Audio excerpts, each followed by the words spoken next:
Today it's Airbrushing 101, so get your study cap on and we'll be right back.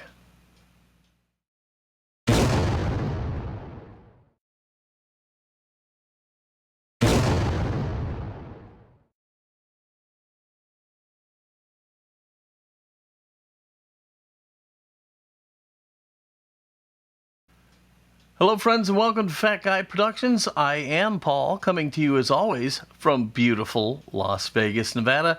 And yes, we are going to be talking about airbrushes in Airbrush 101. This is something I've been promising you. I was waiting for something to get here in the mail. It's got here yesterday. So I figured we can go ahead and knock out Airbrush 101. And then this is going to be the first part of a several part series, so there will be more to come, so just bear with us. Today not only will I be talking about airbrushes, how they work, the types that there are, their advantages, their disadvantages, but I will be giving you my personal opinion on buying advice. Okay, no candy coating. I'm going to tell you what I think you should do. What you end up doing is entirely up to you. As I mentioned, I do plan on doing other videos on airbrushing, but for this video, I think we really need to go all the way to the very beginning and start with the rudimentary lessons on what kind of airbrushes there are. Alright, so to go ahead and get us started, let's begin by talking about the types of airbrushes out there. When discussing airbrushes, we need to know what the feed system is, and whether they are single or dual action airbrushes. There's more, but that's really the basic part that you need to have in making your airbrush choice. When we talk about feed system, we're talking about how does the paint get introduced into the airbrush so that you can paint with it. And there are basically two types. You have gravity feed on one side and siphon feed on the other. So let's start by talking about gravity feed airbrushes. In a gravity feed airbrush, normally the paint cup is located at the top of the brush, and gravity allows the paint to trickle down into the airstream where it is mixed in a mixing chamber and shot out the end so that it will go wherever you point it. In a siphon feed airbrush, the cup is usually below the airbrush, and a siphon is created by the air passing through the brush. It draws the paint up into the airbrush and discharges it out to wherever you're trying to paint. This is accomplished by what's known as the Venturi effect. Essentially, the air passing through the airbrush has to go through a narrow section. As it does, the air speeds up and the pressure in the airbrush drops. This drop in the pressure allows the atmospheric pressure to push the paint in the paint cup up through the feed tube and into the brush where it mixes and is sprayed out. Airbrushes can also be categorized by their action. You have a single action airbrush and a dual action airbrush. In a single action airbrush, you push the trigger and a pre-measured amount of paint and air flows through the airbrush and is discharged out the end. In a dual action airbrush, you push the trigger down and that allows the air to begin to flow. As you pull the trigger back, that allows paint to begin to be drawn into the airbrush. The further you pull the trigger back, the more paint is introduced. This added control is why many painting professionals prefer a dual action airbrush over a single action airbrush. So let's take a look at some of my airbrushes. So here is my Paasch H single action siphon fed airbrush, which goes for about $57. This thing is a tank. I've had it for about 30 years and it's still going strong. You can see that the paint cup is below the airbrush, so this is a siphon feed airbrush. Paint is drawn from the paint cup up through the tube by the Venturi effect. To use this airbrush, it's simple. Push the trigger. Painting, not painting. Painting, not painting. Painting, not painting. And that's all there is to it. To set the airflow, it's done at the source. To set the paint flow, you dial this little cone in. This is your nozzle. Inside of it is a needle. When it's all the way down and seated, no paint will flow out of it. As you turn the nozzle, it comes further and further away from the needle, making a bigger and bigger opening. This increases how much paint will flow through the brush. If you want to decrease it, turn it back, and as it gets closer to the needle, less paint will flow. This is a simple airbrush. It's easy to use, it's easy to clean, it's affordable, and one of its strongest features is that it is very consistent, so it makes for a great brush for putting down a single larger paint job. This is my Badger Patriot. This has been the workhorse of my airbrush fleet until I got my harder Steenbeck. You've seen this on my channel countless times. This is the brush I do almost all of my paint jobs with. This is a dual action airbrush and it is gravity feed. You can tell because the cup is on top of the airbrush. Put your paint in the cup and gravity simply pulls the paint down into the air path. It is then mixed in a mixing chamber and shot out the nozzle.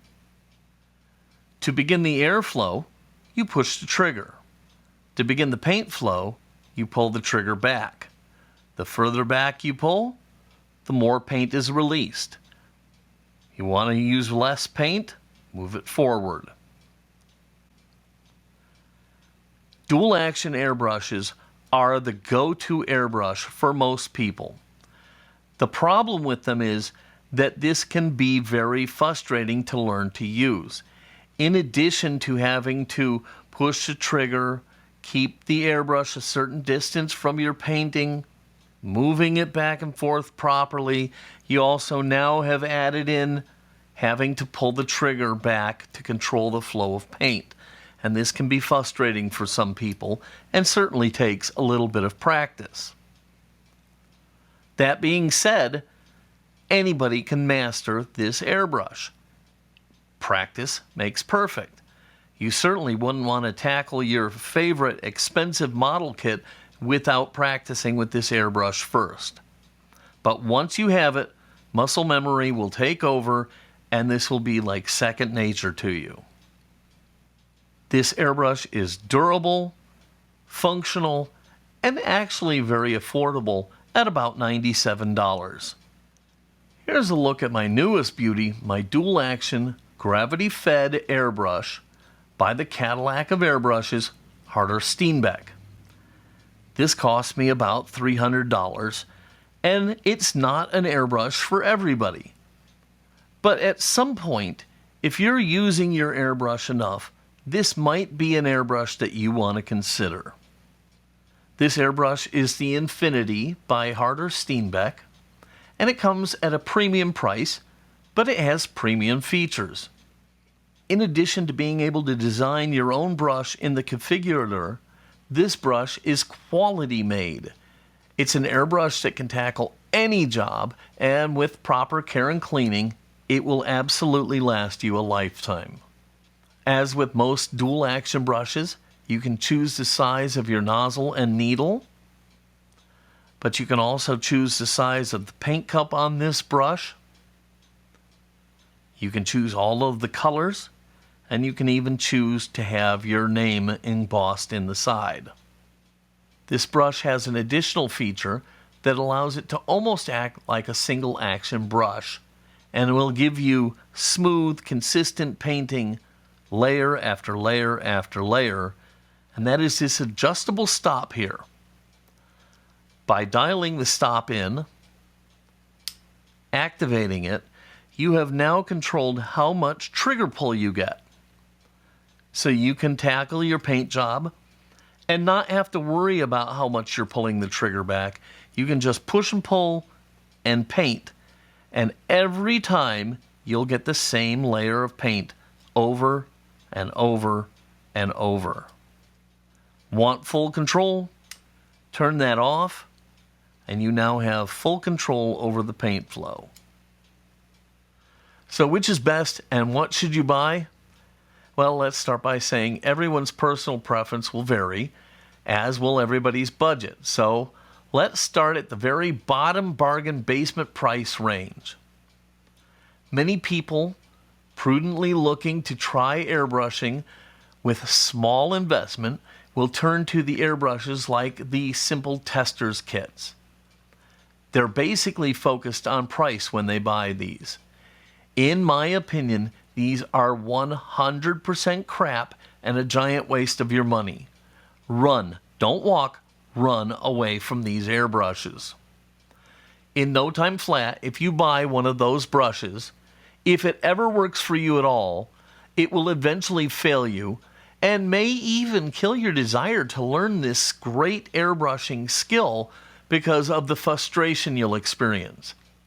One way or the other, that brush will soon be in the trash can, and whatever money you did spend on it will be wasted, whereas you could have put it into an airbrush like one of these.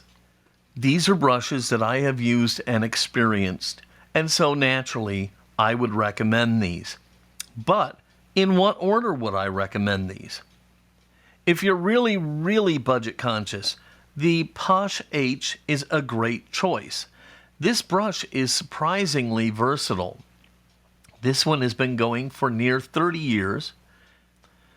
For me, this Paasch now serves as a backup brush should something happen to one of these, but it also is my primary brush for larger paint jobs. You'll see this brush in action in the video I'm working on the Jupiter 2 model build. I have a lot of surface area to cover there, and this airbrush is getting the starting nod. If you want something that will be a part of your arsenal forever, and something that's affordable, this is a great choice. Now let's say you're a little bit like me and impatient and you like to dive headfirst into things. Dual action lines are the best. Now the Harder Steenbeck is absolutely a luxury brush and you do not need to ever buy this.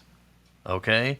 I bought it because I want the quality of this tool. You can absolutely go your entire airbrushing career with something like a Badger Patriot. Now I know there are lots of great dual action brushes out there, brushes made by companies like Iwata, and people who use those brushes will swear by them. So it's going to be a personal choice. But yes, the Badger Patriot is the airbrush that I use, and I love this airbrush, and I think it would be a great starting airbrush for anybody who's trying to get into a dual action airbrush. Be forewarned though, if this is going to be your first airbrush, you're going to have some frustrating times ahead as you learn to control this thing. It will take some practice. Understand that going in, or your frustration may kill your desire to learn this, and this may end up in the rubbish bin. If you're not prepared for the learning curve that will come with this airbrush, stay away from it and go with something like this single action airbrush. Now I do love my Patriot 105, but there are many other high quality airbrushes available, such as the Iwata Neo, the Badger Star, the Iwata Medea Revolution. They're all very good dual action airbrushes, and they'd all be great choices for you. It will be up to your personal preference to pick what's going to be right for you. Having shown you the airbrushes, also understand you're going to need an air source, which means a compressor, but that's for a different video. So yes, indeed, airbrushes can be a demanding mistress that takes some practice and a little bit of money, depending on what you're looking to do. There are a lot of options out there, and it's important that you understand the strengths and weaknesses of the different brushes. So I hope this video really helped you with that. Now, it's your turn to go out and pick an airbrush and get painting. Alright, I hope you liked this video. If you did, please give it a thumbs up, click subscribe, click the bell, and you'll be notified anytime I release a new video. I do plan to release more videos on airbrushing, so keep an eye out for those. Alright, I'm going to get out of here. I hope whatever new thing you explore today, I hope it goes well and you're met with fantastic success.